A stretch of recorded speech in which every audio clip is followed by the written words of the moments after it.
this is coming from a guy who, like, man, I cringe when I watch a lot of wrestling today, and I try to study it and try to figure out, because at the same time, whether I may believe, and this is my opinion right here, Orange Cassidy, oh my gosh, I want to say it's garbage, but at the same time, he's wrestling the main event with Jericho. So who? He totally had to grow on me when he's saying you when he came out. I was like, come on, this guy's a joke. Yeah. It took six. I'm a slow burn kind. Even if I love someone right off the bat, I still at least take a week to like watch stuff and say, yeah, Uh, I gotta feel him out. And him was like 6 months before that. I guess I get this now. And then it actually became funny. And then I'm with it now. So I mean, one if of those I were things. if I were booking pro wrestling, everybody would look like the Road Warriors, the Warlord, Hulk Hogan, Ultimate Warrior. Rick Rude would be my smallest guy. I would have the land of giants, like, right. So that's just the way I see wrestling. So when I see somebody, if I see somebody like maybe Kevin Owens, right, all these people are nice people, but I go, man, t-shirt and shorts. Then I go, well, but it's working. Forget it. He's over there power bombing John Cena off the top rope in some kind of weird pump handle power bomb. And I'm thinking that's a lot of respect from John Cena to allow him to do this to him, because he could just say, no, fuck this fucking move off the top rope from some guy who's new coming out of the roster. So I think it comes to that point where you have to learn how to work this pro wrestling game. My whole thing about why I took myself out of the games, because I always hated going out there and seeing myself look like shit. Oh, I hated it, and I can't understand how people go out there and wrestle like there's no problem, and they look like shit. They look like crap. They got love handles and a belly, and they got no chest and no arms and shitty gear. And there you can see the Nike symbol on their dirty Nikes, and it just looks crappy to me. But at the same time, they're making it happen. You know what I mean? It's very subjective. And so what I start saying to myself, I don't have time to critique and worry about anybody else. All I got to worry about, and all you have to worry about, is number one, keeping one person motivated, keeping one person enthusiastic, and keeping one person focused, and that's yourself, right? But I think because we all, especially here in this setting, we all will have our opportunity. We all will have our opportunity to do better than whoever we don't like. And then I think, especially in professional wrestling school, um, what I always tell the students, I say, hey, maybe after the first month, I say, hey, let me ask you guys something. I bet you have more respect for the wrestler you hate the most. And it usually does happen, because as you go through the training, you're like, this is fucking hard. So the person I've been giving shit to is actually really fucking good. You know what I mean? And we're probably grading on a scale from The Rock all the way down. If you ain't as good as The Rock, go fuck yourself. And but who's ever going to be really as good as The Rock? I don't think anyone's going to hit it. I don't think so. Not the charisma, not everything. I mean, he had everything. I think obviously he looks better now than when he was wrestling. So, but I think that's the main thing that we need to focus on, and just really always learning from people. So if we're watching these Brandy's Roach matches and they're rough to watch, and I gotta agree they are, I think they should be better. If I was Cody Rhodes, I'd be telling Jezebel, don't fucking go out there and embarrass me like that. You better fucking be good. And I would be in there getting yelled at because I can't train my wife. I've never seen anyone train their wife or girlfriend and be successful at it. I think that's why Brandy Rhodes is being trained by Dustin and QT Marshall, because it's rough. It's rough to do it, but I would be on Sylvia's ass night in, night out about really stepping up your game. So, but that's personally, that's me, because I know that everyone would be comparing her to me, however good that I am. So, and then at the same time, the hate that she'd be getting. So that's why I'd be on her ass to be. You have to get better. It's if and I always ask people, so if it can be better, then let's go ahead and make it better. You know what I mean, right? There's nobody is good enough, right? Good enough should never be in our category. Always striving to wanting to be better, right? Good enough is good as complacent, and we don't want to be complacent. So always pushing ourselves, always encouraging, and trying to be as best as we can positive as we are moving into this wrestling business. I find myself, I rub a lot of people the wrong way. I say to myself, I'm 42 years old. I ain't trying to be a wrestler no more. So it doesn't bother me as much to rub people the wrong way. But as we are coming into this business, heat goes a long way, man, Matt. And anyone hears you say that, and the wrong ears hear you say that, oh, forget it, man. I don't care how good you are. You can put your foot in your mouth. You know what I mean? So I think that's the most important that we have to do. And then just basically, just if we ever get to meet these people, provide constructive criticism that can help them. Whether, I don't know, maybe they don't want it. Whatever. This is just me trying to deliver it to you. So, but I got to be honest with you, everybody here. A lot of wrestling I watch is rough. I even work at this primetime live, and it's I feel like I'm fighting with David Marquez and saying, man, I wish your roster was better.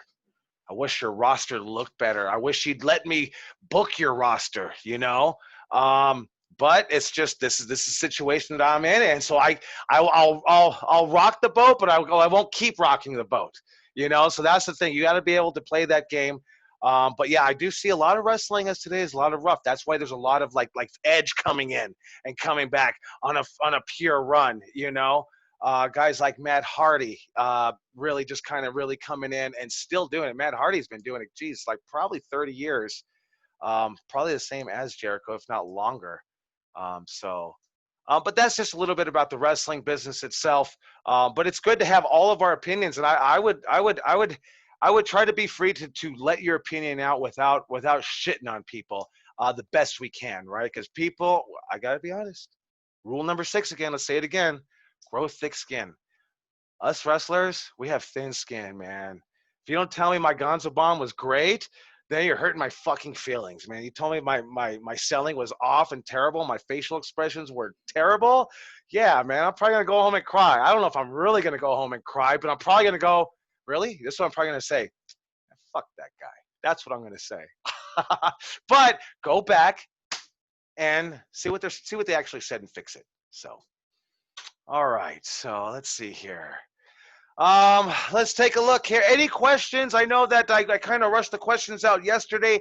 Any questions on what we covered yesterday in the basic storytelling, the 5 elements, the breakdown of the match psychology, and just let me know if you have any questions. And I think what I'll do is I'll go over some sections today, and then I'll stop for questions, so that way. You guys can get them in. And remember, write down your question because you won't remember it. Just like a spot, write down if you got this greatest spot in the world that you're never going to forget, or the greatest move in the world that you will never forget. Trust me, you're walking on the treadmill, you will forget it. Because you'll think it's the greatest thing. Write it down. Always write it down. All right. Let's see here.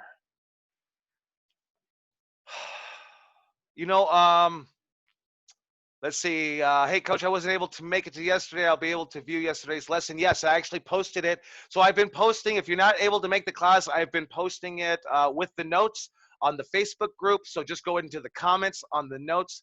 And I usually post the notes. I try to get them within 2 hours. I want to try to get the notes at least quicker than the video for you. So, yeah, you definitely can review it there. And then I know that there's some people that are going to be missing some classes. So maybe we'll schedule some morning classes together so we can get you back on track. So, okay, so let's go ahead and go forward today. So what we're going to talk about is the match breakdown. Okay, so I gave you the numbers, right? You guys went from 1 through 8 with the match breakdown. And who knows it? Who can give me the first one? Just go ahead and speak it out. What's number 1? Establish the face and the heel, either early in the match or during the entrance. Yes. Number 2, somebody else. Face shine. Face shine. Number 3. Heel cut off. Heel cut off. Hannah. Number 4. Heat. Heat. Number 5. The small. Small comeback. False comebacks. Good. Number 6. Full comeback. Full comeback. Full comeback. 7. False finish. And number 8. Finish the match. Which ones are optional? I mean, 4 and 5. Comeback and false hook. false finish. Okay. Good. So, all right. So, and what I want to emphasize, right?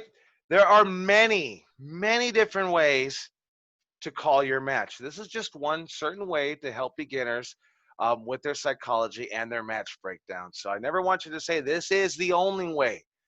Okay, then your mind's going to be closed and you're never going to evolve in professional wrestling. Okay, so this is one of many different ways. Just like you watch movies or read books, there's many different ways to tell a story. Okay, so let's keep that in mind as we move forward. So what we're going to talk about today is the match breakdown. So what we want to do is when we are wrestling a match, we do the moves for who? For ourselves, right? We do the moves for ourselves, right? What we want to do is drive the audience's emotions. We do that with storytelling in the ring. Okay, so we want to drive their emotions. We want to make people we really want to make people cry when someone turns heel, right? We want to make people laugh. We want to make people feel on the edge of their seats. We want all the different emotions that we can draw out of these people, and that's what we want to do. Okay, so how can we do that?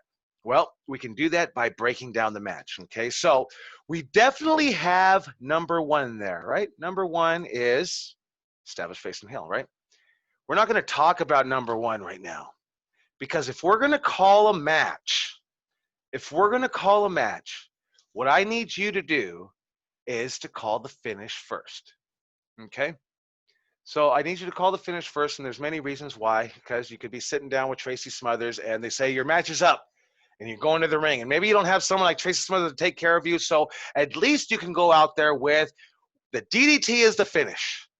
Or the Gonzo Bomb is the finish, or whatever it is. We know at the end of however minutes they gave us, 8, 10, whatever, 5 minutes, whatever it is, we know that at the end of those minutes, we're hitting the DDT on whoever they told is going over. Tracy Smothers is going over with the DDT. Okay, there you go. Tracy's going over with the DDT in 8 minutes. Now we have to just get there through storytelling. So that's the first reason why we want to call the finish first. Is because if we may run out of time. A lot of times we're calling our match and it may take an hour, upwards to an hour, especially if you're new to call a match. And maybe you've only gotten up into the heat and they say, go out there. Now you got half a match and you don't even know what the finish is, right? So this is going to help you by calling that finish first. And what we talked about yesterday. So now if we're doing the DDT. So for instance, now the DDT tells me what? Tells me if I'm the heel and I'm going to use the DDT as the finish, that I can maybe work the neck. Maybe I'm the face and I'm winning by a DDT. Then we don't have to use the finish for the actual body part. But since it's actually adding to our match, right? So DDT is the finish, which tells me that in the heat, I'm working the neck, which also tells me that I am going to cut you off by hurting your neck. So man, now we're just filling up all these elements. And now as a professional wrestler, if you don't have time and we just say DDT, go out there, those questions should be answered already for you, right? The heat is going to be working the neck. The cutoff is hurting the neck. I'm already now halfway built on my match. Okay, so now that's the second reason why we want to call the finish first. Okay, so that's the first thing we want to do. And now we will come back. And you can either call the whole spot how you want to do the finish. That's fine. I like to just say the move and give us an opportunity to be creative there.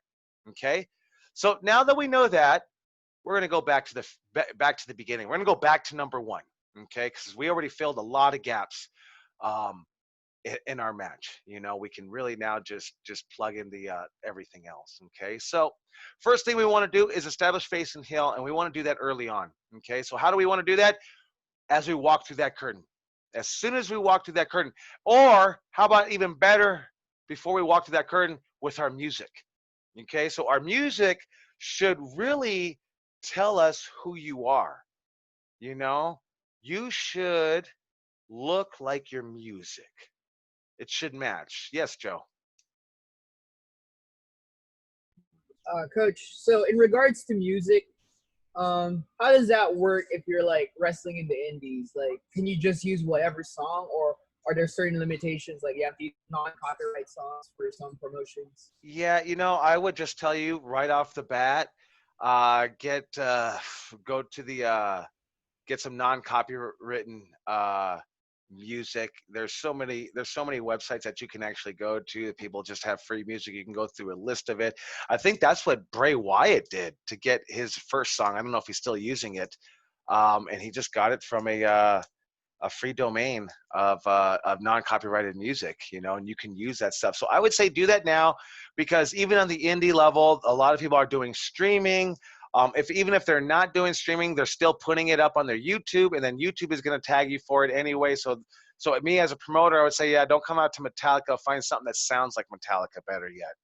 Okay, so so basically we want. So we're not even actually come through the curtain. We're letting people know who we are right off the bat with our music, right? We could pretty much understand if we hear face music or if we hear heel music. And then if we're familiar with the wrestler, once we hear the glass shatter, we know Stone Cold's coming out, so we're gonna pop hard, And I think that's very key. And this usually comes up later in the class, in the course, is on your music. Stick to your music. A lot of times people will pick a song, and then maybe one weekend, I don't know, they'll be very emotional and listen to a song, and then they'll want to change it, and they'll come to me, Chaos, hey, I want to change my song. And I'll say, why? Well, because you got to listen to the words. It really matches my life right now. And no one gives a fuck about that. They want a song right? They want a song to hear the glass break. Imagine if Stone Cold changed the glass breaking song. And he changed his song every time he came out, then we would never have that fucking pop. We would never know. We would never have that, that crazy emotion when he comes out. So that's why you always want to kind of stick to your song, unless it's going to be something very big and detrimental, like you're going from heel to face to heel, or joining a faction or whatever the case is, maybe getting a whole different makeover. Then you want to explore about changing your music. So you want your music to match yourself if you're a heel or a face. And then now, as you walk through that curtain, you want to show that you're a face through your gear, your facial expressions, through your actions, through your mannerisms. Usually, a lot of the times, the faces are excited, and I think maybe that could be just cliche, but 9 times out of 10, a lot of the faces are very excited, So we want to have that, and then think about the colors that we're wearing. Well, if you're a face, you obviously can wear black. That's fine. But thinking about it, and if you really think about it, maybe, right? Professional wrestling is larger than life. It's colorful. So maybe if you're a face, maybe you want to add a little bit color to you, right? If you're a heel, yeah, you could maybe you want to have the darker colors. Right? Could we imagine? I mean, I guess it could work if Undertaker came out with red. I mean, it could work, but now, I mean, when he was the first heel, we want to see him just all in black. He even changed that purple to gray. I think they thought that was too cartoony or whatever the case is, right? Because he was a heel at the time. So just really looking at the persona coming through that curtain. Okay, we don't even have to slap hands yet to the fans. We don't even have to tell the fans to go fuck themselves, right? Get that cheap heat or anything like that. Just people know that we're a face and a heel coming right through that curtain with our gear, facial expressions, mannerisms, and music. Okay. So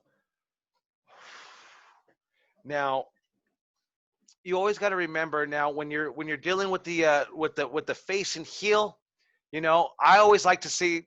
Hold on, let me get Shane in here. I always like to see that, our face and heel are pretty much equal, like I talked about yesterday, except that heel cuts corners, right? So we also want to think about establishing face versus heel before we actually lock up. And how do we do that? We do that with our taunts, right? We come out right to the entranceway or right to that curtain, and we can have a taunt, depending on what your taunt is, right? If you're Vampiro, you got your thumbs going down, you're sticking your tongue out.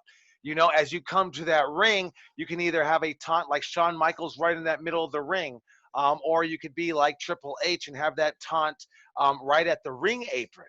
You know, so you have these opportunities to do the taunt, or maybe you're the Rock or the Stone Cold, and you go to the second rope. You know, and that's going to really tell people who you are, right? When Stone Cold walked out, you know he meant business. When The Rock walked out, you don't know if he was going to fuck with Michael Cole or if he was going to have a good time or if he meant business. He was kind of all around. But you know, Stone Cold, with his eyes, with his walk, he meant business. And he was not fucking around. You know, and all this is happening before the wrestlers are even touching for the heel to gouge the eyes and say, I'm the bad guy, right? You know, so you want to think about that. Another one, imagine Ric Flair going for the lockup, and what does Ric Flair do? He steps to the side and he struts. And he struts, and then he woos, right? And he kind of walks off like his shit don't stink. And the face is kind of left there like, fuck this guy, you know? Teaching us a lot of charisma, but he's arrogant, right? Showing that we still have not even touched. How about now you piss the face off, and now he comes after Ric Flair, and Ric Flair goes, whoa, and he backs up and puts his arm and shoulder and head through the second and top rope and says, get him back, ref. Now you're really describing and really establishing who the heel is and who the face is, right? Through the antics of what's going on in the ring, right? A face always marches forward, never takes a step back. Think about it. When Ric Flair, what does Ric Flair do when he's a heel? He's always backing up. A face should never do that. A face should never back up. Should always move forward. Always move forward, and the heel will back up. Now, just visually, subconsciously, we are being told who the good guy and the bad guy is, who the hero and who the coward is. Right, and we still have not even touched in the ring, you know? So now maybe we want to finally, maybe we're not Ric Flair and Stone Cold and Rock level. So we just go into the ring, we raise our hand, like, right, if we ever create our wrestler character in the video game, the taunt with the very generic jobber taunt, that's probably not something that you would do. But say you're so new, that's your taunt, is you're the generic jobber taunt, and you go out there and you don't know all these other antics to try to establish face versus heel. So maybe you can do it through on the lockup, you know, easily. We won't even do any moves yet. We can lock up, and if I'm the face, I'm gonna push that heel back, right? He's marching back. He gets pushed back. Referee, I'm telling referee, the good guy pulled my fucking hair because there's no fucking way that he would push me back into the ropes. I'm too strong for that. And I would say, check him, ref, check him. As soon as he's backing off, and I would go to the referee and say, he's pulling my hair, make a big deal about it. And everyone that's watching, all the fans that are watching, it's like, this fucking guy, shut up and wrestle. You know, so subconsciously, I'm really trying to anger you and piss you off, right? We call it the heat, but it's not the heat. I'm trying to get heat from the fans, trying to get the fans heated at me, you know? So how about now we lock up again, and I blatantly pull the face's hair and push him to the back in the corner, and the face never complains. And the referee's just gonna see it. 1, 2, 3, 4, and I say, you let him pull my hair, I can pull his hair, blah, blah, blah, blah, blah. We barely just locked up, and we're establishing who the good guy and the bad guy is. Okay? Say we don't even do that. Say let's just lock the fuck up. Okay, let's lock up, and this is something that I came up with, is if I'm the heel and I'm wrestling Joe, I'm going to tell Joe, okay, so Joe, everything that I do, you do 2 moves. For every 1 move I do, you do 2. I want you to outshine me. You got 2 to my 1. And anything that I try to do, I'm going to try to do basic. If I put him in an arm wringer, it's just a basic arm wringer. He's going to do a forward roll, back roll, split, jump up like he's Owen Hart, kip up to his feet. Now he's going to reverse it on me. He's always going to shine a little bit more than me. To me, as he's doing that as a heel, I get so pissed. I'm getting frustrated. Right at the same time, I brought my whole family here just to see. They came to see me win, and Joe's making a fool out of me right in the beginning of the match. We should see that in my facial expressions, getting very angry. Every time I do 1 move, man, he goes 2. He goes 2, maybe 3. He goes 2, drop toe, holds me down to the floor, and it really, really pissing me off. Then he's gonna do that for a little bit in our hold to hold. I'm gonna and then I'm gonna get to the point where I'm not even countering. I keep grabbing the rope. The face will counter. I will grab the rope. I always grab the rope. I might know more moves than Joe. I probably forgot more moves than Joe actually knows, but I will just keep going to the rope because I'm playing my part. My part is a heel. Yeah, I want to do the cool moves that Joe's doing right now, but I'm playing the heel. So I don't want to outshine my guy. And I want to show it that I'm actually getting frustrated to the point where I am actually going to take my fist and I'm going to punch it right down his fucking teeth in a pro wrestling match. Imagine we were in the Olympics and Kurt Angle punched his opponent. He would never be the Kurt Angle gold medal winner. You know, he'd be disqualified and shunned from wrestling for life. You know, so imagine that in a wrestling match. Now I'm so frustrated, I'm going to punch him. What that's not called the cutoff. That's called the initial cut. And I kind of just add that in there. Just the initial cut to slow everything down because I'm sick of Joe's bullshit. I'm sick of him trying to make a fool out of me. So I'm just going to punch him in his fucking face and say, out wrestle that. Right? Like a Biff bully would try to do. You know, so that's what I'm going to do to him. Okay? And that'll be my initial cut because what's coming next after my initial cut? The Heat. No, not the Heat. Kristen? The Shine. The Shine. Yes, the Shine. Because we had just finished establishing face and heel. And I want to throw that initial cut in there because it's a fight back and forth. So it's not just you out wrestle me, then you shine. No, I'm gonna have you out wrestle me, and then I'm gonna punch you in the face. And I want the experts to believe that this is actually the cutoff, but it's not. Okay. So before I move on with that, does anybody have any questions on establishing face versus heel, and how we can actually do it? I see Joe. Joe, what's your question? Coach, so with that whole mentality of the face is always advancing and the heel is usually backing down. For me, since I'm a smaller guy and I'm probably gonna wrestle a lot of like stronger, like bigger dudes, what would be like the goal there? Because like obviously they wouldn't be backing out for me realistically, but I'll be the face. So how do I approach that whole like? So like, I mean, obviously, right? Just like in you would just use your quickness as a smaller person, right? If I'm moving forward on you, right? Because now if I'm a Biff bully, I want to beat up the little guy. I'm not going to be scared of him. But let's actually build it to a point where I actually am going to back up from you. You know, so I can really just run at you, right? You move out of the way, I hit the turnbuckle, or I stop myself. I don't hit the turnbuckle, I stop myself. I turn around and say, this motherfucker, come on, let's go, you know? I go to lock up, you maybe roll out of the way. I go to get you again, you can go through my legs, right?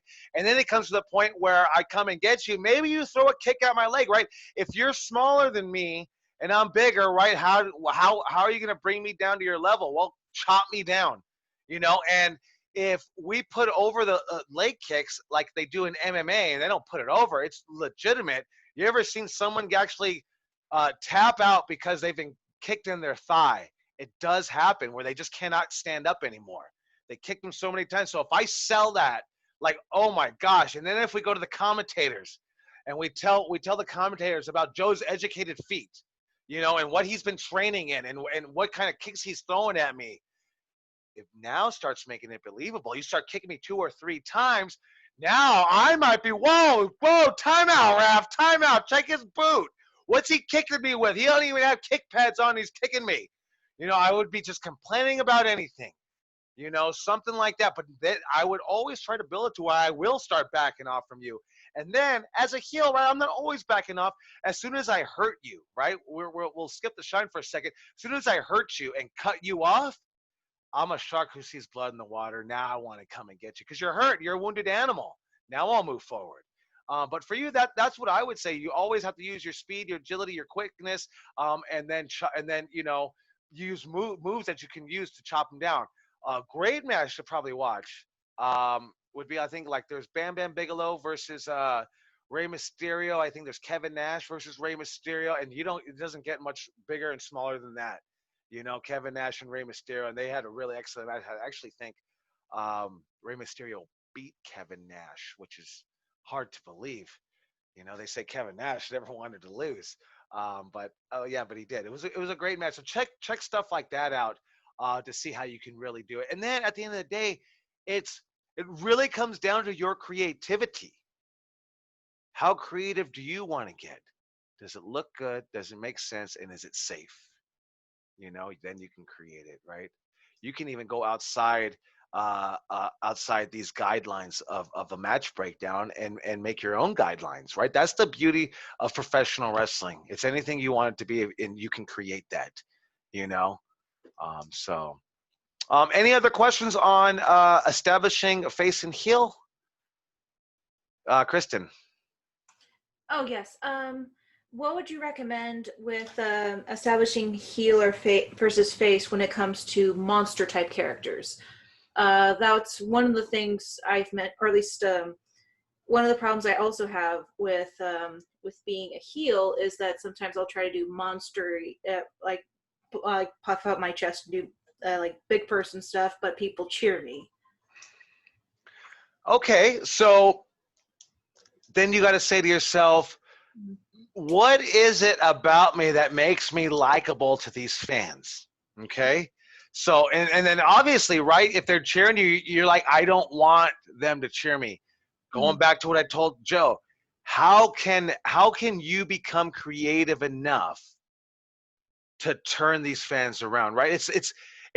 I mean, there's totally a skill about taking that you're supposed to be heel and they're cheering you, and then you go with it as being a face. There's a total skill in that. But I want you to actually get to the point of having the skill of staying that heel. So now if they're cheering you, then you have to stop everything and figure it out. So now Mike Modest, back in the day, we were at XPW, and XPW was a blood and guts and chairs and tables company. Okay, so, and Mike Modest was from APW, from Roland Alexander, and he was like a pure wrestler. And at least that's how I looked at him, and so what he did was they were saying chair, right? Because first of all, they kind of give Mike Modest and Donovan Morgan a little bit more shit because they weren't from Southern California like the rest of us. So they had to earn their way in. And they loved a lot of the Southern California wrestlers because we were using chairs, barbed wire, thumbtacks, tables, ladders, all kinds of stuff. So these guys came in to just wrestle in XPW. And so at first people would give them shit. And so we did a 3-day loop. So the first night they wrestled, and it was a great match. You can't give it away. You can't take it away. But the fans were kind of shitting on it because they want to see blood and guts. So second night, Mike Modest is in the middle of his match with Donovan Morgan, and he grabs a chair, and everyone just lights up like, oh, fuck yeah. Mike Modest is finally going to give us what we want to see. And so they start cheering him. He sets the chair down, sits on it, and puts the guy in a chin lock. And everyone just turns around and says, fuck this guy, right? So, Kristen, what you got to do, Phil, if they're cheering you, so going back to maybe the monster moves that you're doing are too damn cool and we got to save them for later. Maybe people are connected to you in a way that they see the Undertaker as a monster, but he is lovable, I guess. He is not scary to be. He's scary to the opponents, but not if I'm a fan of the Undertaker. That's my hero. So that's what you have to look into and say, well, what is it that I'm doing that they actually like, and now flip it on them. If they like a certain move that you're going to do, or I don't know, maybe it's a choke slam move, you put it in there and you show everybody and you actually bait them in. Should I do it? Should I do it? And then they're like, yeah. And then you throw it off and you do the Tracy Smothers and say, I'm calling this match. You know what I mean? And then they're going to say, come on. And it might take a second or two for them to actually now start saying, I don't like you. So that's what I think I would like you to look into, is to see what they like about you, and now flip it on them. Don't give them what they want to see, and that doesn't mean you still can't do the cool moves. You can still do it, but just don't give it to them when they ask. When they start cheering you, maybe you start doing, I don't know how your character truly is. Maybe you start sitting in the corner like Mick Foley, right? Like you're like, I don't want to hear, and you put in your ear like, I don't want to hear this. Like it's fake. Maybe that's how you say it. You're just fake. You're lying to me. You know what I mean? You don't really like me. You're faking me out, right? And then they're like, no, come on. You're like, and you just really hate the fans. Maybe you hate them more than they hate you. Just really trying to see what works and how it works, right? A lot of in pro wrestling, what's going to happen is we're going to take it, throw everything to the wall and see what sticks. Throw everything to the wall, see what sticks, right? What we think is going to be our immaculate name, our best character, it may not work out that way. I'm pretty sure Doink the Clown didn't imagine himself being Doink the fucking Clown. He's Matt Bourne, pure wrestler, I believe, from Oregon. But that's what it happens, and then you run with it. You're right. This is what they gave me, so I got to run with it. Right? I can shit on it and say I don't want to be Doink the Clown, but then go back maybe to the indies, or you can be the best you can be, make this character the best you can, just to get your foot in the door. And so that's what's going to happen. In professional wrestling, you're going to spend so much time making a perfect character, and the crowd may not even connect with it. They may connect with something else. I remember Darwin Finch was trying to do a certain character, and it just wasn't working. And then he started pretending to be a nerd at training. And we were like, why don't you just try that in the ring? And people loved it. I would have clients that would book us, and we would go to private shows, whether it be at a festival or at either at a mansion, someone's personal wrestling show. But what they would always ask, and it would be 5'9", 175-pound, awkward-looking Darwin Finch. And they would tell me, hey, and I would have Brody King and Jake Atlas and Heather Monroe and Eli Everfly and all these wrestlers, and they would go, hey, man, is Darwin Finch coming back? You're going to bring the nerds back? And I'd be like, yeah, we're bringing them back. But, man, and right in my head, I'm trying to book Ultimate Warrior, the Road Warriors, Rick Rude, all these big guys. But I got my clients saying, are you bringing the nerds back? They were incredibly entertaining. And I would tell them that all the time. I would say, yeah, they don't ask for Brody or Jake. They ask for Darwin, like personally. So, and then you might find yourself, well, I guess I'm doing the nerd right now because this is what's working. I'd rather start doing something that's working than to keep doing something that's not, right? And the reason being is because I want to see what it's like being on these different levels, on these different shows, and maybe once again, and if I can put get my foot into the door, then maybe I can have a chance to change it. Maybe you become Orange Cassidy, right? I think he was like Soldier Ant or something in Chikara. I don't know. Did anyone know that? But Orange Cassidy, you know what I mean? Everybody knows Orange Cassidy. So he was trying the Soldier Ant, didn't work.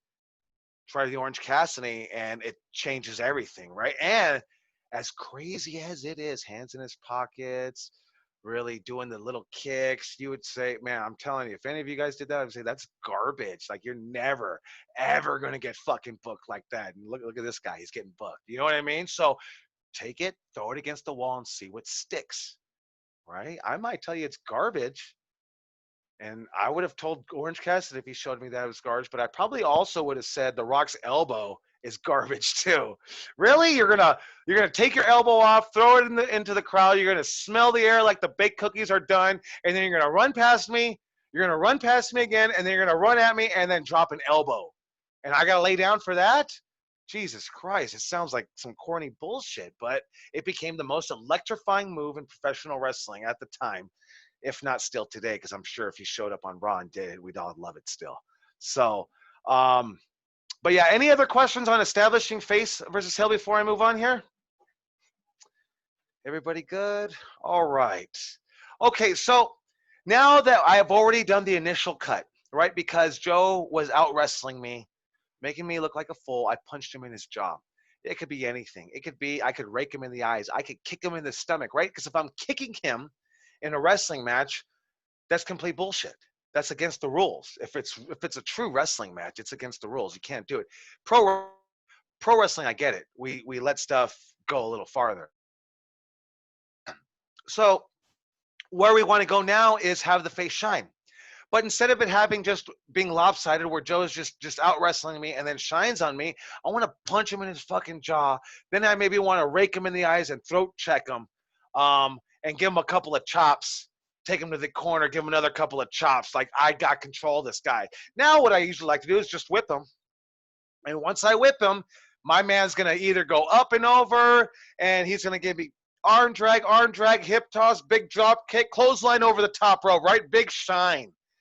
He's going to shine on me, right? As soon as I thought I had him as a heel, as soon as I thought I had him right where I wanted him, because I raked his eyes, I punched him in the face, and I throat checked him. As soon as I whipped him, he uses his agility, his quickness, and his speed to duck my clothesline, right, and hit me with his moves, right? His arm drag, hip toss, drop kick, and then as I get up, stumbling, selling, he clotheslines me over the top rope. And as he hits that, it is the shine, right? Just like a video game, his power meter is going berserk.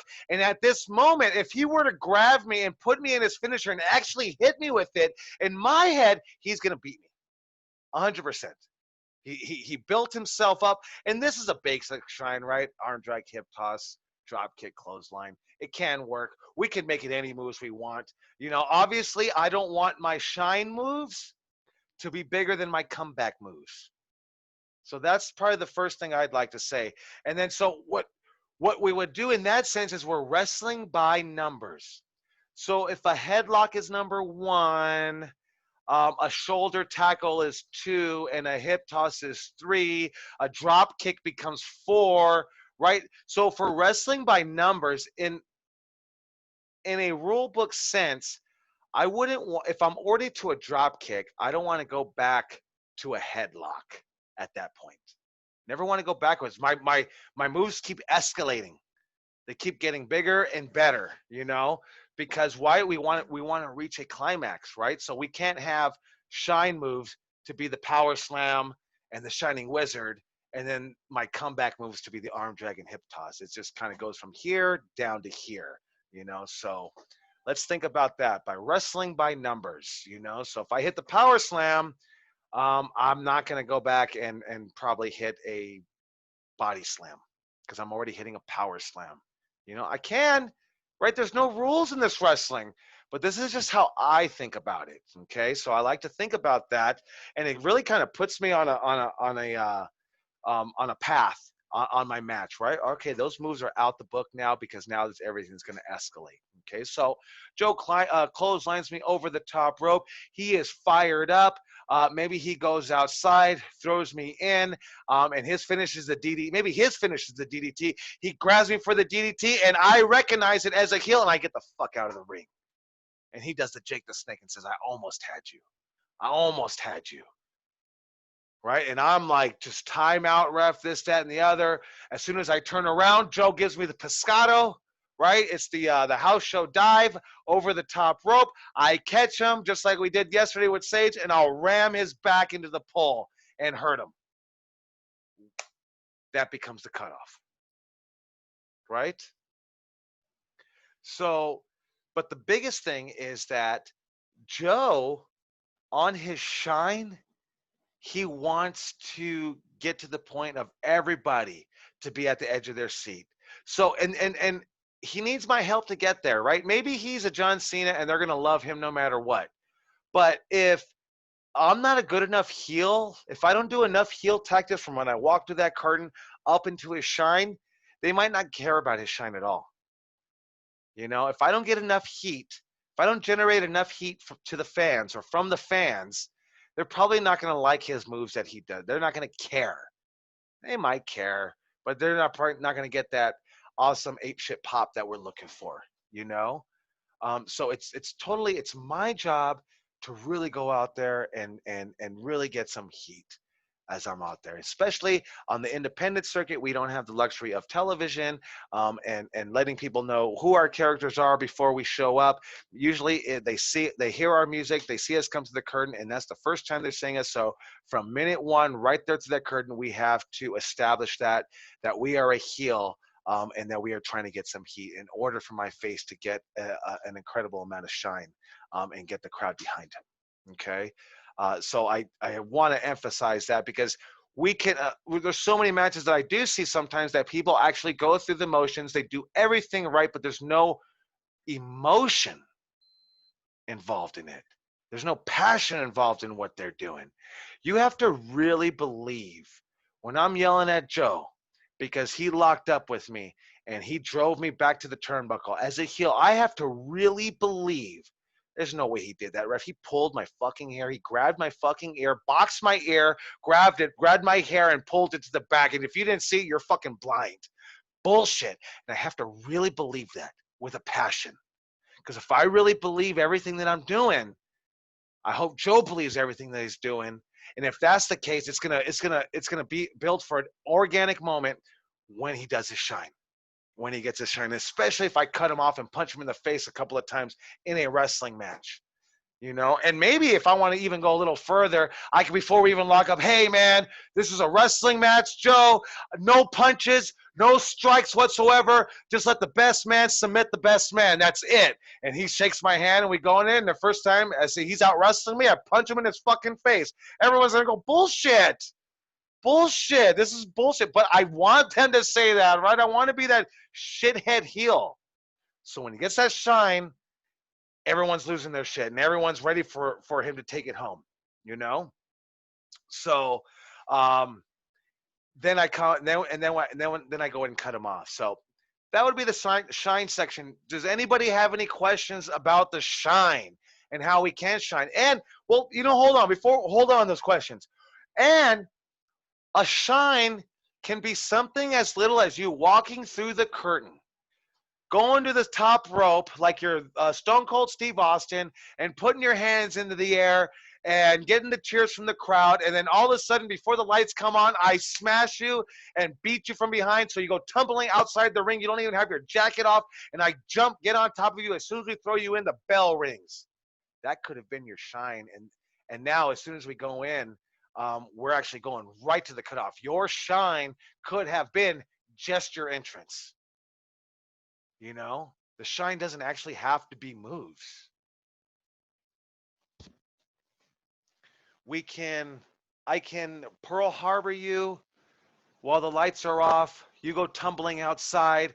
I beat you up. I throw you in the ring. The bell rings. That could be the initial cut. And as soon as I whip Joe, he goes up and over, and now he hits me with his moves. Arm drag, hip toss, big clothesline, drop kick, clothesline over the top rope, and he's on fire. Now he takes his jacket off and throws it at me. Bring it, motherfucker. That could be the shine there. We didn't even have to wrestle. We didn't even have to lock up. You know? So there's so many different ways that we can do a shine. The shine doesn't have to be moves. All we have to do is the face just has to shine like a diamond, I guess. That's not right, but that's the song, you know, shine like a diamond. But that's what Joe has to do. As long as he does that, then we can call our match anyway. He can come right through the curtain, and I can beat him up right from behind in the curtain and just go right into the heat. His shine could have been right there, and maybe since he gets very minimal shine just putting his hands in the air through the curtain, maybe he can gain more sympathy. Right? If he gains more sympathy, then we have a way better chance of driving these emotions. And if I'm beating him down now that I'm in the heat, I'm hoping his facial expressions and his selling is really going to capture their emotions and get that empathy and that sympathy that he's looking for. So before I go into the cutoff, does anybody have any questions about the face shine or how the face could shine? Sil, do you have anything to add to that? No? No. Okay. Sorry. All right. Did anybody have any questions? I wasn't looking at the screen. I don't know Willie. if it's- Willie and then Philip. I think you actually covered what I was going to ask, but more it's like because you mentioned John Cena. Is it like even in a taunt with the shine, like, you know, the heel hits him and then he says, "Come on," you know, hits him, and then that's when he hits the ropes, a couple shoulder tackles. That would be an example of a shine in it, or?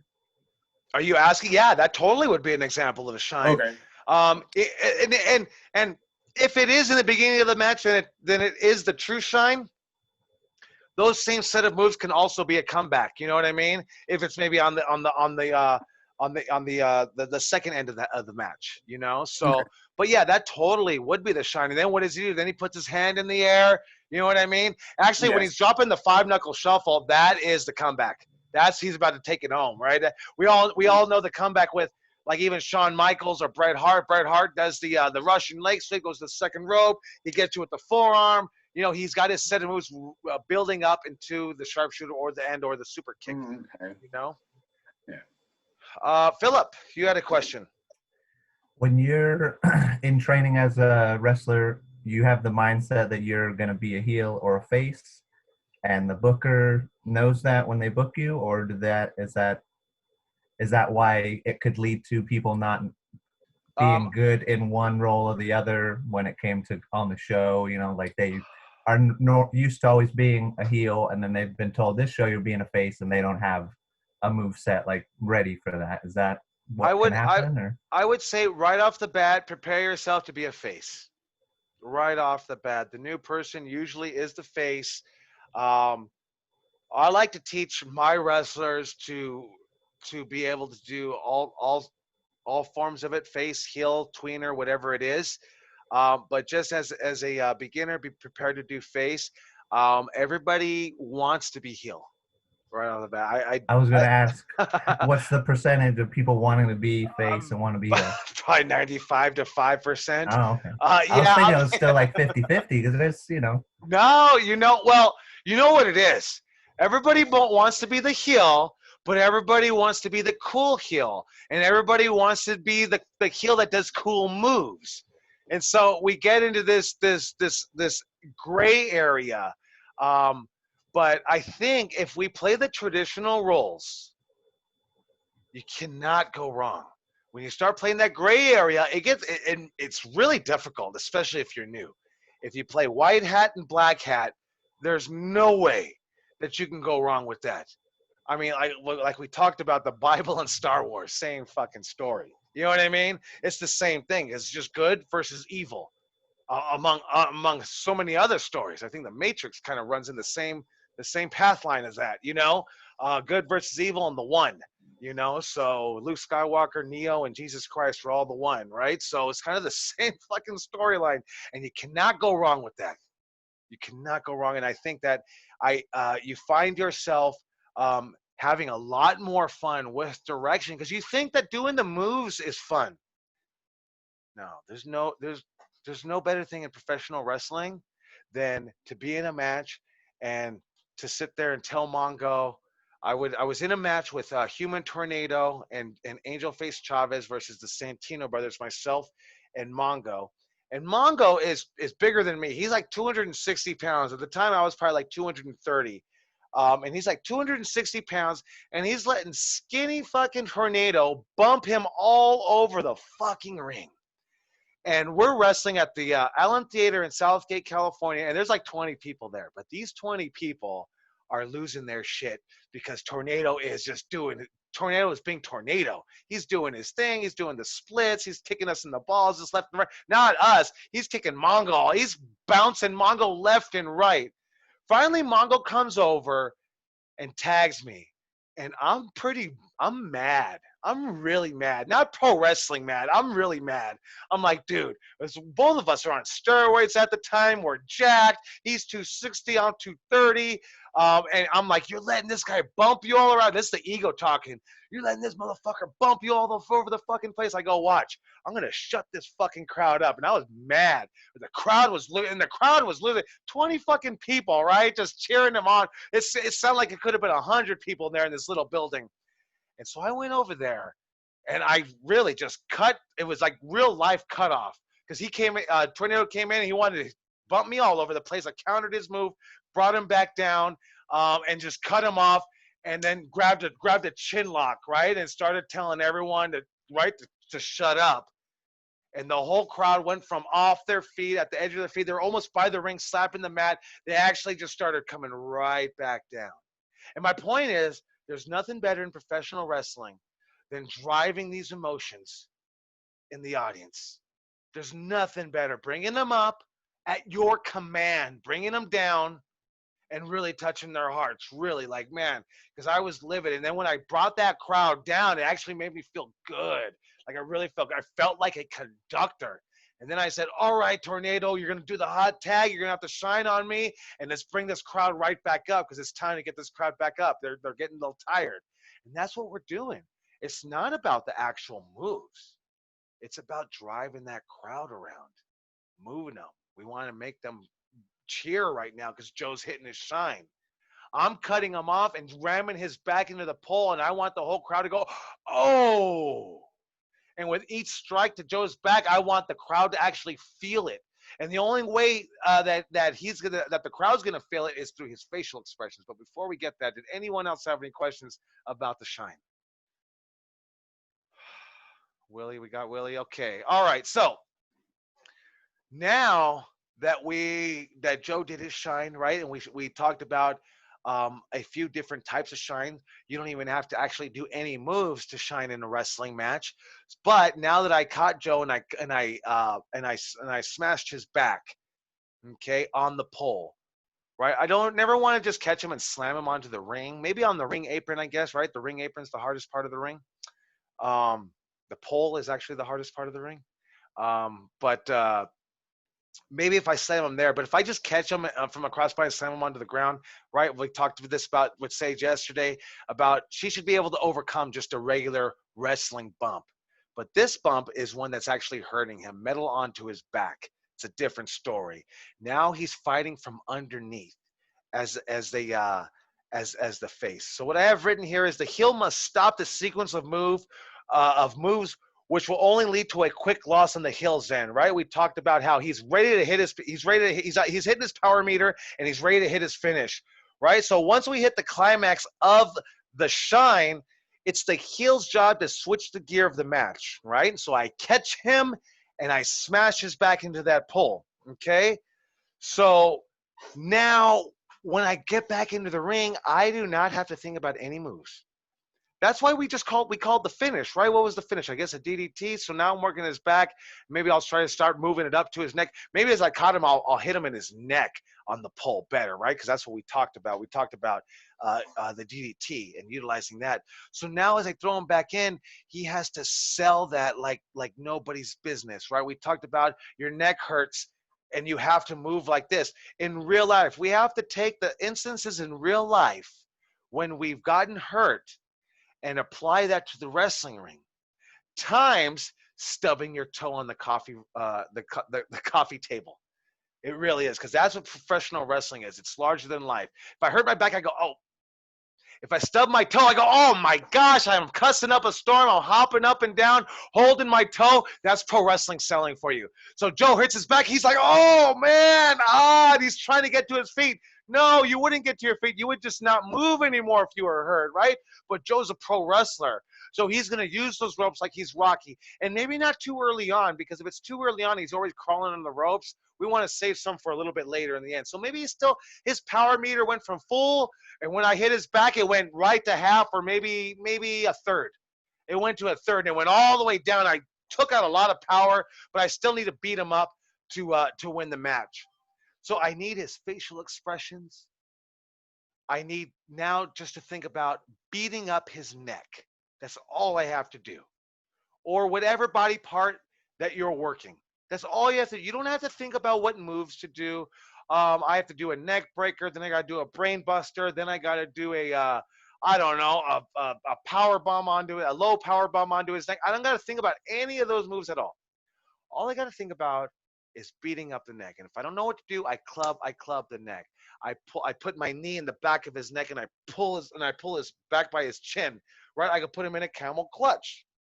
I could put him in so many different moves, right? And then we learned yesterday, as he's in the heat, Joe can't let me drop an elbow on his neck, club his neck, pull his neck back, cover him, stomp his neck, right? He has to respond at least once on the fourth hit. He can respond on the first hit. He can respond on the second hit, but he cannot let it go past 4. Okay?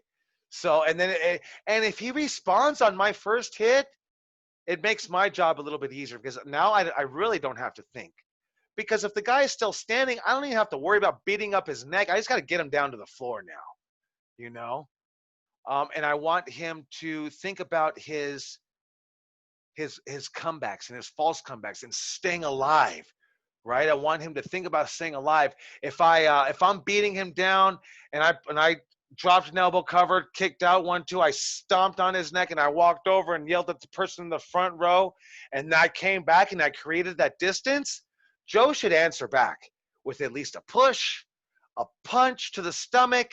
You know, maybe if he's laying on his back, he tries to kick me, but he has to respond, create that distance, and keep fighting me and show that it's a competition, because I and neither do the fans want to see me beat up a dead fish for another 4 minutes, right? Even the cat that catches the mouse, when the mouse is dead, the cat, and I had 7 cats at once. The cat will lay the mouse or the rat right next to him, and the cat will lay right there and just be like that. He's done. He's not going to run anymore. But if that mouse still has some fighting in him, then the cat wants to go. The cat wants to keep fighting. Okay, so you got to think about that. You have to think about that. Nobody wants to see me beat up Joe for 4 minutes straight without him registering back at all. We want to see a fight. Okay, so all I have to do is beat up the neck. All he has to do is stay alive, and we would just have to build to a false comeback. So now, I mean, I have a seasoned mind when it comes to pro wrestling. So what I'm going to tell him is I'm going to whip him to the corner and I'm going to say, put your elbow up. And then when I come back, put your boot up. And then I'm going to cut you back off. Right? So now I could just throw some stuff in for him if he is not fighting or staying alive, which I will constantly tell you, stay alive, fight back, stay alive, hit me, punch me. I'll whip you to the rope. Put your elbow up. I'll boom. I get hit. Then you give me the boot. I go down. As soon as he thinks he's going to come back and make the move, and he's like, everyone's cheering Joe on because he just gave me the boot, and I fell down, took a bump. Now he's picking me up, and maybe he goes and tries to lift me, and he grabs his neck. Oh, now I just hit him in the fucking neck because I've already established that I injured and I've already hurt his neck. But Joe just gave the fans hope. Just gave the fans hope that he's still in this fight and he's not over. It's not over. Don't go home yet. He's still in it, you know? And he has to. Joe, you have to show your facial expressions. You have to sell with your head up. A lot of people want to sell with their head down. And when your head's down, where's the camera see? You see nothing. And look at my face is showing pain and anguish, but nobody can see it because my head's down. Seems very simple. It seems very simple. Like, why would I have my head down? But I still have to tell professionals today to keep your head up when you sell. So always having your head up, you know, holding the neck, showing it in your eyes. He hits, my eyes maybe get big, and maybe I yell, oh, man, my neck. You know, you want to give it up? No, I'm still in, ref. I'm still in. You know, you're hurting, and you're showing the pain. You know, what does Hogan do when he's trying to do maybe even a false comeback? He gets hit, and he looks at the guy, right? And they actually just go right back to chopping him down, right? So he hits him, Hogan no sells. He hits him, Hogan no sells. Then they go back to whatever they're working Hogan. They're working his back, then they hit him in his back, and Hogan goes down, and he's hurting. Same thing with Stone Cold Steve Austin, selling that sharpshooter like nobody's business. Facial expressions with his head up. If his head wasn't up, it would have never been on the highlight reel for Monday Night Raw for like 8 years after he did it. You know, so the facial expressions, the mannerisms, the simple fact of putting your hand where it hurts, keeping your hand there goes a long way. Because what a lot of people will say is, if my neck is hurt and maybe he gives me the elbow, oh, elbow, he gives me the boot, he puts his boot up, but he's still holding his neck, and now he's going to pick me up, but he's still holding his neck. Man, it now becomes believable. You're like, man, his neck fucking hurts because everything he's doing it one arm, and he's showing it that he's still hurt, right? A lot of times I don't yell at people, but I say, why do you always, when you're making the comeback, all of a sudden nothing hurts? You give the big elbow, you give the big boot, you go to pick him up, nothing hurts, and then I hit your neck and you go, oh, no, but show me it constantly hurts through the whole match. You know, especially if I injure it, that's really going to help us. Why is it going to help us? Because if I chop you all the way down right to your on life support, everybody is waiting, and maybe we don't even know we're waiting, but I think we all know we're waiting. If we're watching a boxing match or UFC, and your fighter that you're watching or the fighter that you're going for looks like they're about to lose, you're hoping and praying for some type of comeback from them. You want them to be in that fight. So, and that's the same thing that people want to see Joe. They're going to want to see him make a comeback. And in the middle of this heat, right? I'm not. Let's forget this for one moment. I'm not giving him heat. I'm getting heat from the crowd. I'm giving him moves, but I am getting heat from the crowd. So I want you to really understand that as we always say, okay, in the heat, man, in the heat. Well, I better get the heat in order for it to be the heat. I better have the fans seething at me and pissed at me that I'm beating Joe up, and maybe that I'm cheating so much, and I don't want the heat to go on to the ref, where they get mad at the ref for not calling my heel antics. I want the ref to maybe see what I'm doing, because I think that puts too much heat on my referee. I want all the heat on me. So when he mounts his comeback, same as that shine, they're going to be with it, and they're going to be behind him 100%. They're going to go apeshit and be at the edge of their seat, And so the only way to do that is through his empathy of selling, sympathy that he's trying to get, and his facial expressions, and really showing us that he is in pain, but he is still a fighter. Because then now you look like a hero, and now everybody wants to cheer on this hero that's going to fight for them. So does anybody have any questions about the heel cutoff and going into the heat?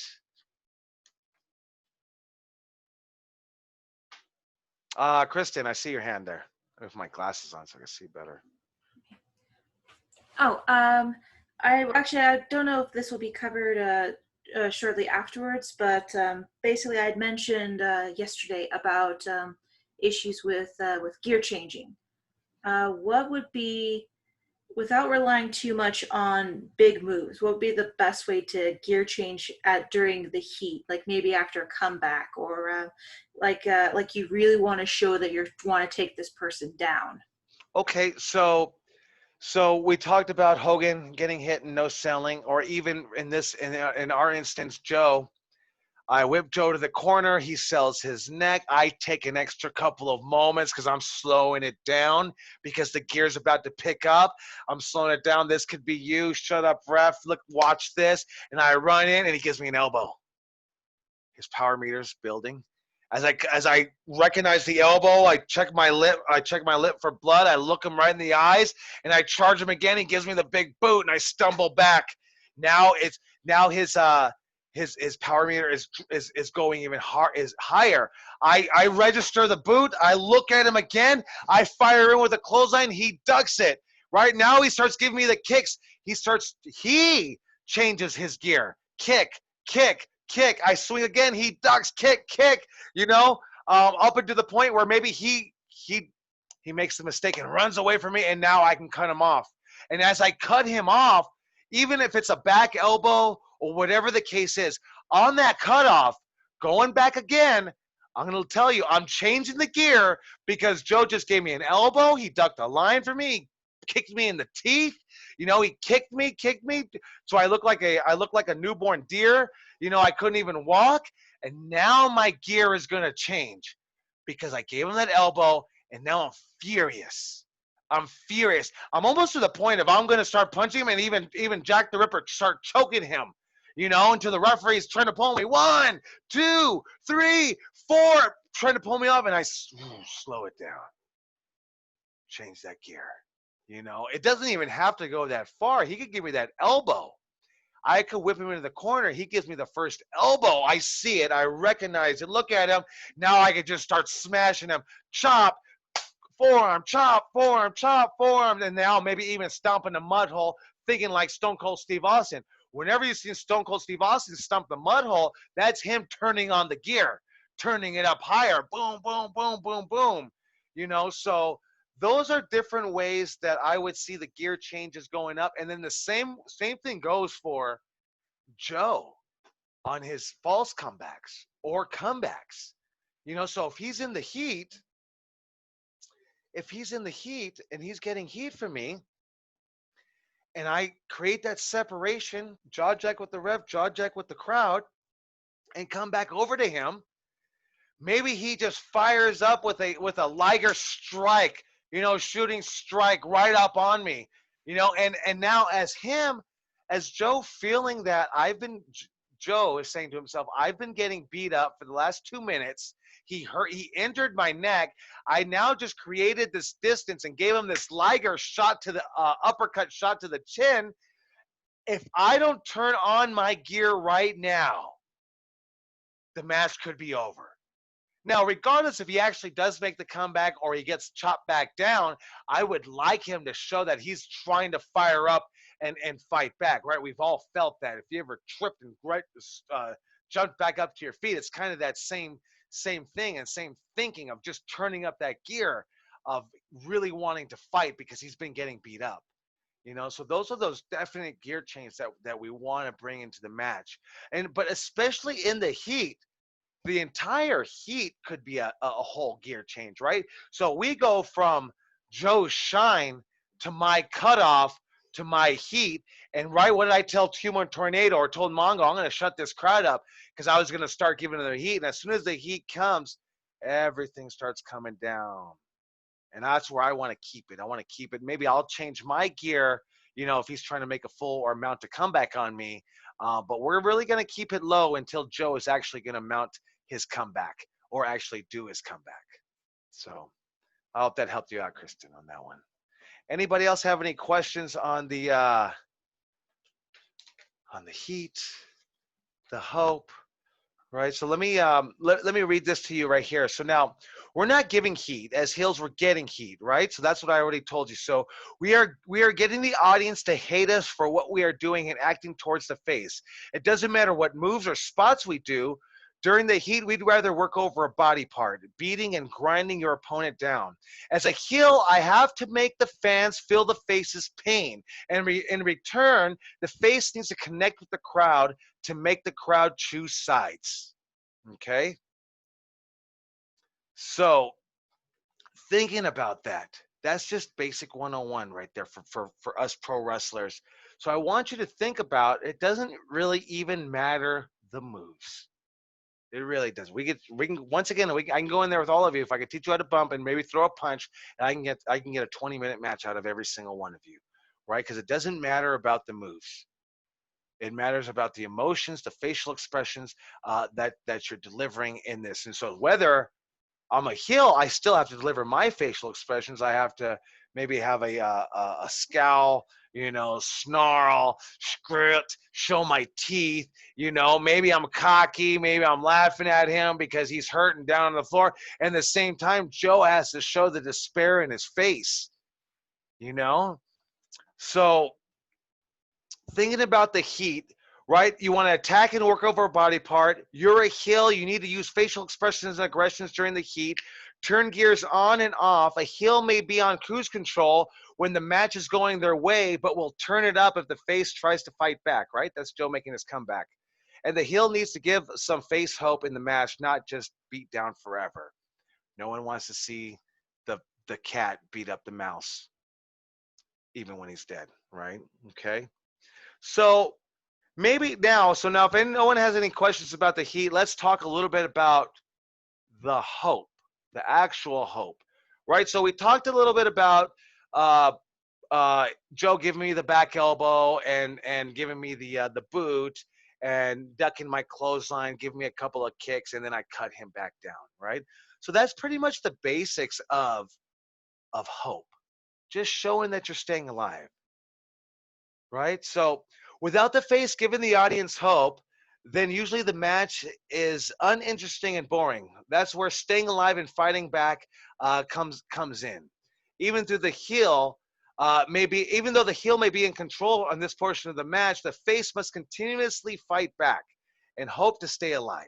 Okay, so I think it's so important. I think it's so important for you to, even if I'm in the heat, you can have, say we have a 4-minute heat. Your hope could be 2 minutes. You could just be constantly fighting. That could be the type of match we want. Maybe you have no hope. Maybe your hope is pushing me away, kicking out, I guess, which would lead me to, if you have no hope, maybe I don't want to beat you down too much. Because if I beat you down too much as a heel, think about this. If I'm hitting you with all these cool moves, why can't I beat you? You haven't registered in 4 hits, and I'm not beating you. Then at the end of the day, it's going to make me look weak.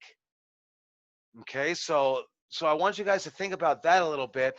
Of if you're giving heat, you don't ever want to just give a bunch of moves: body slam, northern light suplex, fall away slam, brain buster, power bomb, man. Because then they're gonna say Joe took like fucking 15 of your best moves and he kicked out of every single one of them.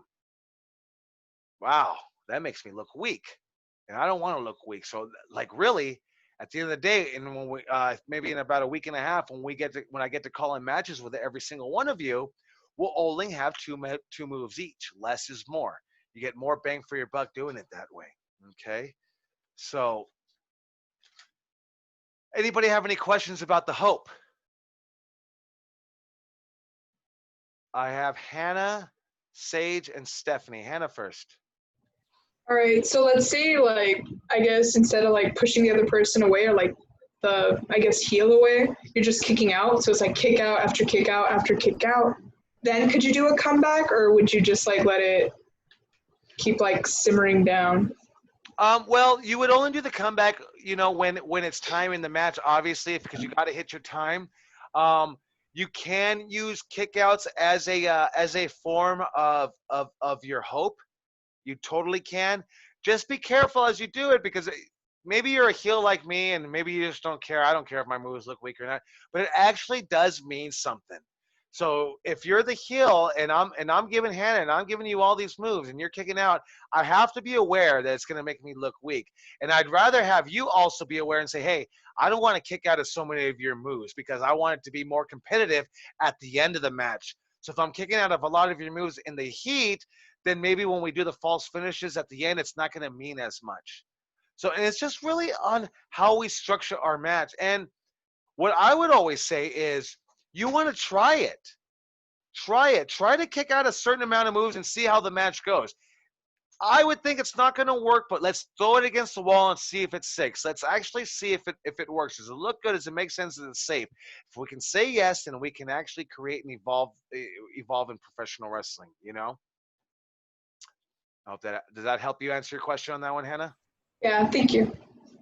Okay, I have Sage and then Stephanie. Sage. So say if you're getting like a bunch of heat and someone's not giving you that opportunity to really have like a Hope spot, say you're working with someone who's either pulling their vet card or being a bully really and just either working you kind of shoot, how do you kind of like defend yourself as a face and not really, you know what I mean? Like kind of get out of that and give yourself a Hope so it doesn't just look like you're getting your ass kicked. So if I'm in the match with you and Sage, you're pulling the vet card on me and you're just taking liberties out on me, I'm gonna take my own Hope. And so what I'm gonna do is I'm gonna push you away. I'm gonna punch you. And if you're right, if you talked about liberties or maybe just not giving me an opportunity to come back, I'm just gonna take it. I'm just gonna take it, and it's not gonna be a fight because I'm professional. I always go back to the realm of a professional. I might give you a shot or two so you could feel it. So maybe you could back off me a little bit. And I would actually say back off so I could sell your moves a little bit, but I would take my own type of comeback. And you're not going to probably get any type of like really cool spot comebacks like an up and over in this. It might just be punch, punch, punch, duck their punch, chop, chop, chop, and then that's all you really need. You don't need, and then those chops might be real, like, hey, slow down, motherfucker. You might have to tell them that or whatever the case is, but I would then just take it. And then really in the realm of it, like, this is the worst thing about professional wrestling. And then if I was really pissed at you, Sage, and I would probably chop you in the face once or twice because you weren't giving me shit, at the end of the day, I'd be like, oh yeah, my bad for getting in the face. I just misaimed, even if I did it on purpose. That's what I would say. You know what I mean? And that's the sicko part about wrestling is that it does happen. That does happen, but I would just go ahead and take it. And now you got to try to, and now this is now timing, right? Because now if they're taking liberties or not giving you an opportunity, you have to time it. Maybe they're going to say clothesline. Well, you better time that duck. Really duck the clothesline. Put him in a waist lock, turn him around, chop, chop, chop, and then before they can even think and register, I would grab their left arm, about to whip them, and say, cut me off, right? And now that makes them feel better. They're back on top. All right. But I had to fight to get my little a couple of chops in. But at the same time, I'm not complaining about a wrestler like that, because I feel that would be very organic chops, very real, very passionate, and those chops would come from my heart. And I think that would translate to the fans, thinking that, hey, we have to keep this in a realm of professionalism. So if I'm chopping him and he's not about it and he tries to cut me back down, I'll probably just go back down and play the wrestling game and try to figure out where else is my opening. And then that's also where you'll just move. They're going to drop an elbow. Fuck you. I'm moving now, dude. Like, you're not giving me anything and I have to stay alive. And I'm hoping you play the professional game and you sell the fucking miss elbow. First thing you might think is like pissed because I didn't tell this fool to move and he moved on me, but I'm still trying to add that competitive fight in there because I don't want to take too many hits and then it's your turn, my turn shit, so that's what I would do, is just really take it, and I wouldn't even ask for it. I would just start, I would just punch them, chop them, and then and then chop them, let them know you mean business. Yeah, let them know you mean business. They'll slow down. Hopefully they'll poke you in the eyes and then you can just sell that and go back down.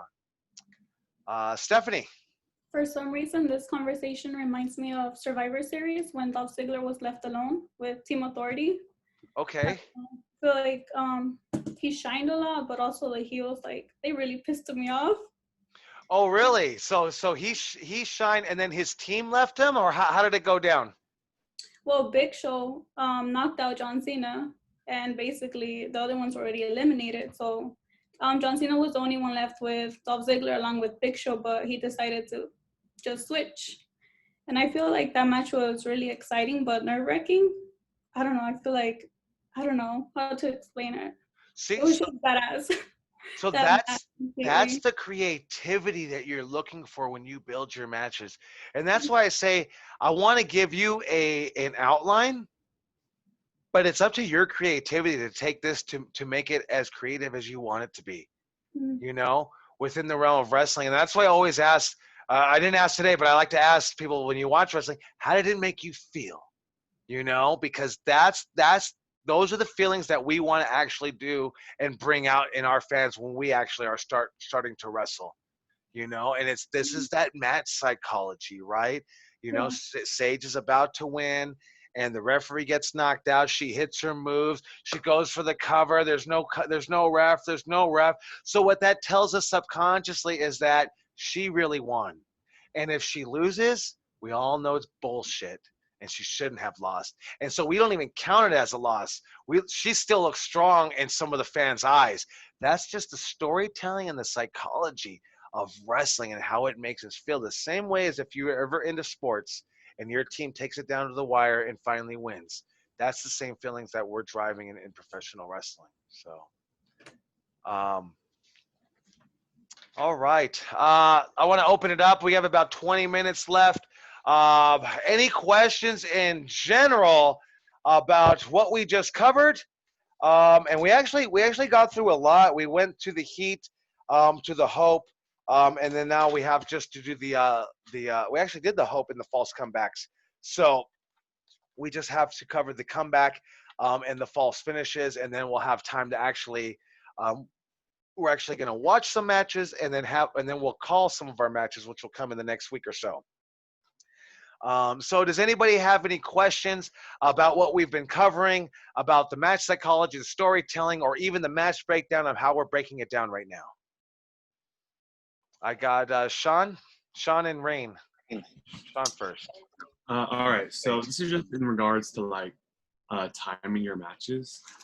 So we have in the match breakdown itself, there's 8 specific things that you want to do, like the shine, the heel cut off, the heat, all that stuff. But let's say you have a 15-minute match. Is there certain specific ones you want to spend more time on? Is it equal time for all the different parts? Does that make sense? Yeah. Timing your match out. So timing your match out, and so let's go into it now. We once again, we can call our match any way we want. We don't have to follow these 8 steps if we don't want to. But if we are going to follow these 8 steps, so we can say right off the bat that the majority of our match can be the heat. So say we have a 15-minute match. I mean, it comes to that point of like, man, but you don't want to have 8 minutes of heat, man. That's just way too long, right? So maybe we can give 2 heats, however we break it down. But at the end of the day, I don't know if we more so break it down, and then maybe Sage and Hyde, who are actually wrestling today still, what can help me on this. But I think when I break it down, I will call a beginning, middle, and end. Okay, that's what I'll call. A lot of the times we have a luxury of having the referee to say 5 minutes gone, 5 minutes left, 4 minutes left, 2 minutes left. That's usually done with TV. I find that to be a little bit more nerve-wracking because you're trying to fit all the cues in as they're counting down the minutes. So for the most part, I like to call a beginning, middle, and end. And now maybe we have 15 minutes, maybe we have 20 minutes, whatever the case is. There's so many places that we can actually break it down. Like I could waste 5 minutes before we actually lock up. So now that brings our match down to 15 minutes. So now from my match is down to 15 minutes. My shine, I would probably never time out my shine. What I like to really do is just really feel it, and so that's why I probably want to ask Sage and Hyde a little bit better, because when I go out there and do it, like I really just like to I really feel it. I start hitting 20 minutes without thinking about hitting 20 minutes, but that's the time cue you have to hit. So I just start knowing just as my old age in wrestling that I know what 20 minutes is. So I will call them beginning, middle, and end. And as I'm in the ring, I will know what 5 minutes feels like when it's passed. I don't even need anyone to tell me, and I'll be like, okay, at this point, it's time to now get in the heat. And now, even if we went too much, maybe we went 10 fucking minutes on a 15-minute match before we got to the heat. Right. I could still fit 2 minutes of heat in there and then get everything done. You know what I mean? I could make it 4 minutes of heat. I could make it 8 minutes of heat. I wouldn't prefer that, but what I would do is probably give you 2 comebacks and cut you off twice. In that heat. So your comeback would just be a huge false. This will be the big false, the real false finish, the real false comeback, and then everything else would be little. But for the most part, I do call beginning, middle, and end. What is your thinking, Hyde and Sage, on timing out the match when they say, well, you got 20 minutes or you have 10 minutes? Do you guys break down this portion, the shine's going to get this much time, the heat's going to get this much time, or how do you guys do it? Hyde, if you want to go first. Sure. So for me, if they say like 8 minutes, 15. Oh, 15 minutes. So we would plan to finish in the beginning. In the beginning, I would probably say we're gonna play it out a bit. Try to kill some time in the beginning, and then we can like lock up. So I think, Sean, for the most part, I'm gonna give the hunk and the chunk of my time to the heat. So everything else, I feel like I could fit it in with time, and even at the worst case scenario. And then now, if they're really sticklers on time, you go to a regular indie show, they give you 20 minutes, you go 30. For the most part, no one's gonna be pissed at you. I might be. I wouldn't be pissed. I'd just be like, fuck, we're gonna go late now because I like to start at 8:30 and end at 10:30 if that's our show time. But if you're doing television and they're saying 20 minutes, you'll have the luxury to go to the ref and say how much time is left. But for the most part, if they say 20 minutes, man, you will notice they'll tell people 20 minutes and they'll go 12. Some people just don't care. Some people can't time it right. They felt the 12 minutes was. I wrestled a match the other day for my wife, and I went 7 minutes, and I looked at the clock and I said, man, that was 15 minutes, wasn't it? She was like, no, it was like 6 minutes and 40 seconds. And man, yeah, so I think sometimes if you're too tired, everything feels so much longer, so you have to become prepared. And if you're if you're in great shape, the time won't matter to you. You'll be able to cut your time. Like when we start cutting promos, I'm gonna have everybody cut a 60-second promo. And when we cut these promos, I see everyone's eyes do this. They're cutting the promo and they do this. And it's because they're looking at their timer. And they keep looking at their timer. And I say, hey, so take that timer away because I can see your eyes keep moving. And just hit a 60-second promo, but keep practicing. And so how do you do that? Well, we just got to get reps in there and practice it over and over and over again. And you'll start knowing your body. I mean, my body actually starts getting really gassed out at 20 minutes. You'll actually start realizing it. Well, I'm 5 minutes in. I could tell because when I run 5 minutes, I know where I'm at. So I think for the most part, that's how I do it. But I will dedicate probably the biggest portion of my time in my match to my heat because that's where I can play a lot with it. I can elongate it. Right, the shine comes and goes. The opener once you start it, you gotta start moving forward. You can't just keep. I guess we could wrestle for 20 minutes. I mean, we could actually wrestle hold for 10 minutes before we even go into any cutoffs, any shines, or any heats, right? Because there's no right or wrong way to call our match. So, but the majority of the time, I will probably dedicate the heat to the most time. Sweet. Who else had a question on there, Sal? Was it you said Sage? Sage and Rain. Sage. I don't know if you're gonna cover it later. I was just gonna ask kind of like if, in your opinion, what you would think for the breakdown, like face versus face, heel versus heel, if you're just basically trying to out wrestle each other, outshine each other. Yeah, I mean, I definitely will cover that, but just to give you an idea, like really right at the end of the day, I want black hat versus white hat. I think it makes it so much easier. And at the same time, I don't think enough people are doing it today. So that's why I would double down on it. I would double down on working body parts right now. I would double down on slowing down and selling more because that's what's going to make you different.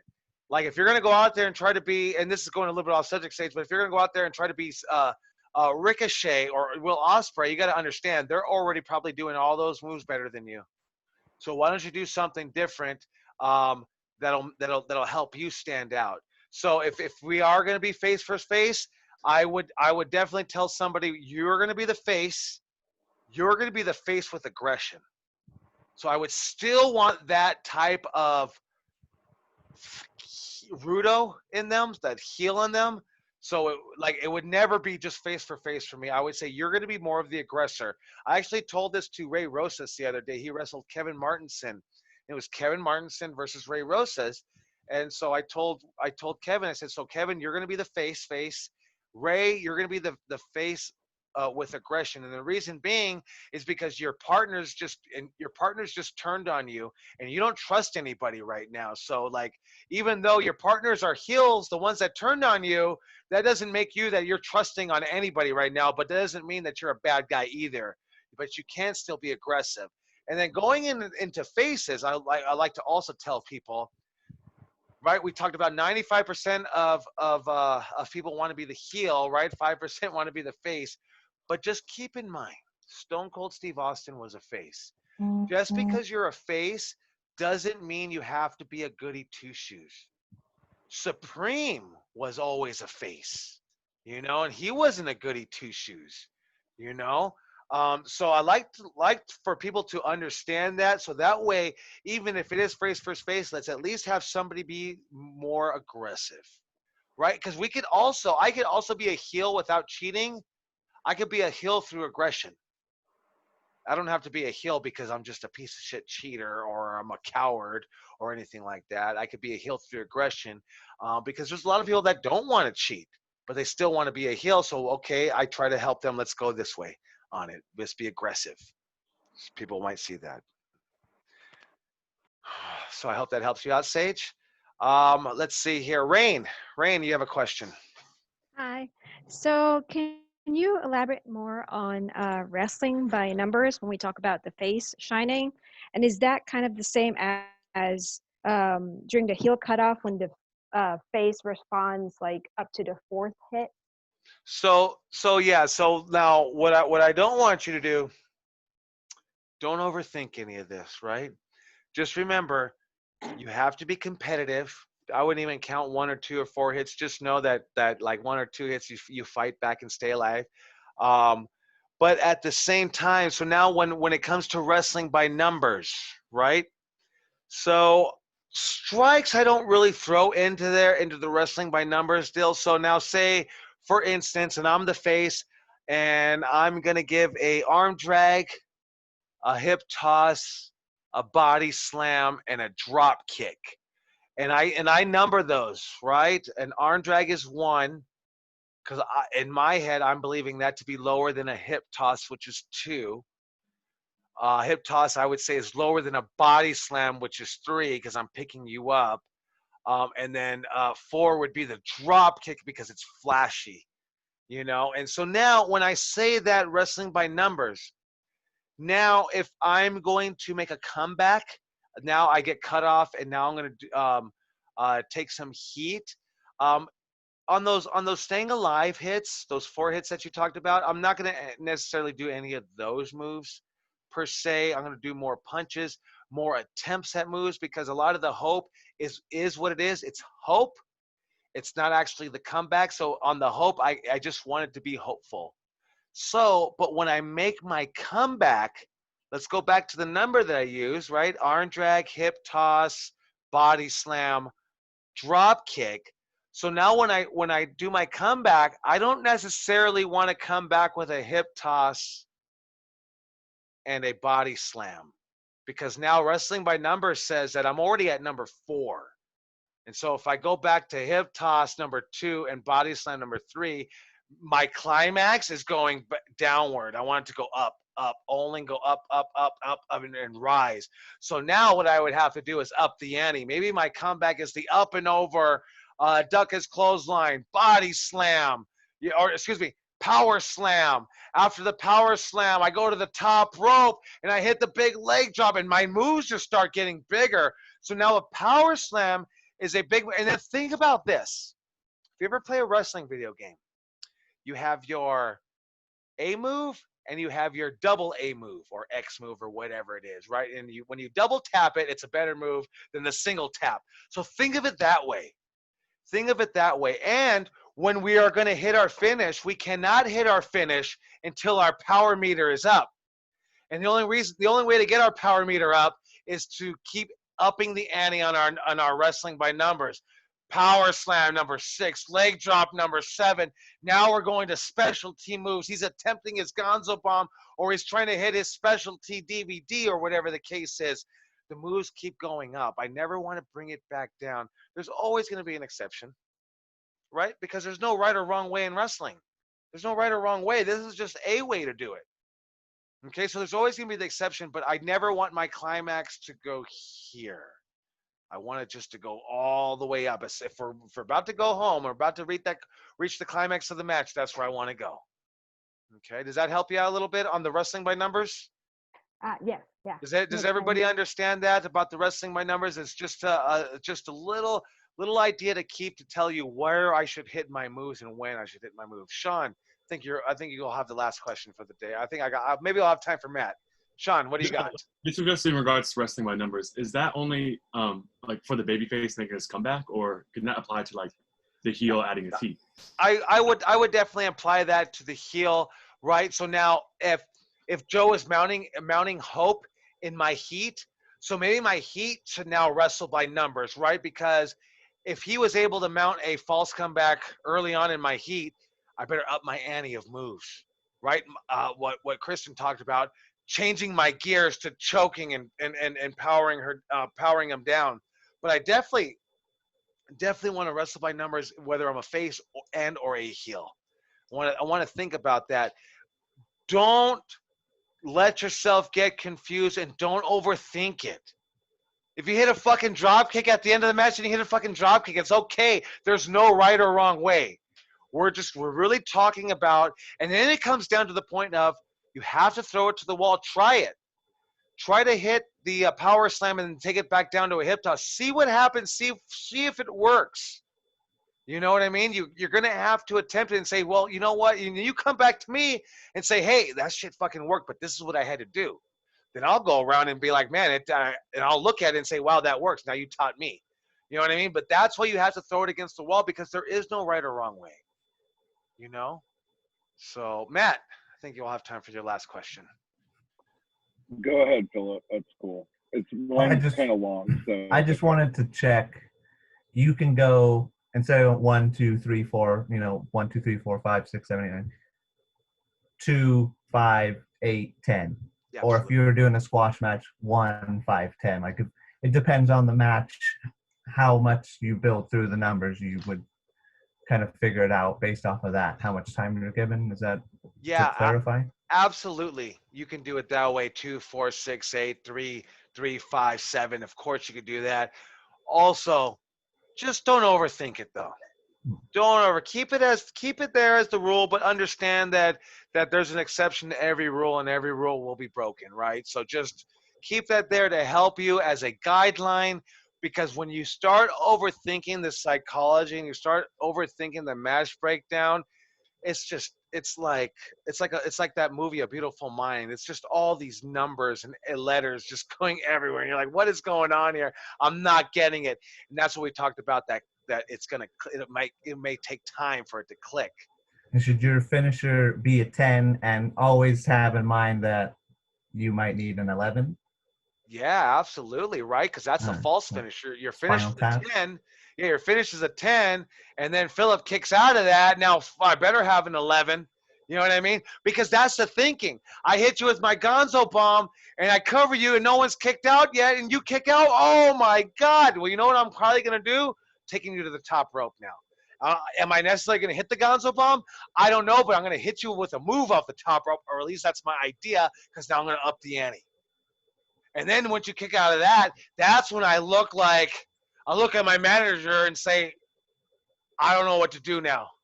And they're saying, keep fighting. And I'm like, I don't know what to do. I hit him with everything I got. I went to the top rope, right? That's now we're bringing in the drama into our match. So, Matt, we have a couple of minutes, 3 more minutes. What's your question, my friend?